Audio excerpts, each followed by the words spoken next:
젊은 층에게 좋다고 알려진 소식이나 저염식이 오히려 어르신들에게는 독이 될 수 있기 때문입니다.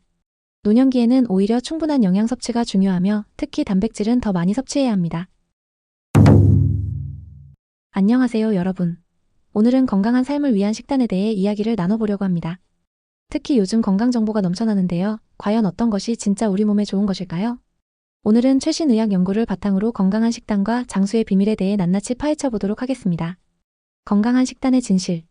많은 분들이 건강을 위해서 녹즙이나 엑기스를 찾으시는데요. 사실 내과 의사들 사이에서는 이런 즙이나 엑기스 형태의 섭취를 굉장히 조심스러워합니다. 왜 그럴까요? 채소나 과일 속 알칼로이드라는 성분이 너무 농축된 형태로 들어가면 오히려 간에 무리가 갈 수 있기 때문입니다. 대신 채소를 데쳐서 먹으면 해로운 알칼로이드는 물에 빠져나가고 우리 몸에 좋은 섬유질과 영양소만 섭취할 수 있답니다. 실용적인 건강식의 비밀. 바쁜 현대인들은 건강한 식단을 챙기기가 쉽지 않죠. 하지만 걱정 마세요. 냉동식품을 잘 활용하면 영양가 있는 식사를 쉽게 준비할 수 있습니다. 특히 냉동 채소와 과일에 대한 오해가 많은데요.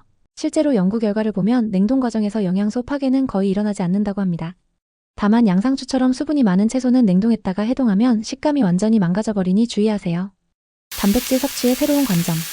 건강을 위한 단백질은 어떤 것이 좋을까요? 많은 분들이 닭가슴살을 떠올리시는데 사실 돼지고기 후지살도 훌륭한 단백질 공급원이 될 수 있습니다. 특히 냉동 상태로 판매되는 후지살은 가격도 합리적이고 소분해서 보관하기도 편리하죠. 여기에 김치 한 점 곁들이면 영양 만점 한 끼 식사가 완성됩니다. 연령별 맞춤 식단의 중요성. 나이에 따른 적절한 식단 선택도 매우 중요한데요.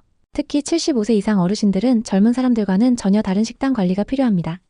젊은 층에게 좋다고 알려진 소식이나 저염식이 오히려 어르신들에게는 독이 될 수 있기 때문입니다. 노년기에는 오히려 충분한 영양 섭취가 중요하며 특히 단백질은 더 많이 섭취해야 합니다. 건강한 간식 선택법.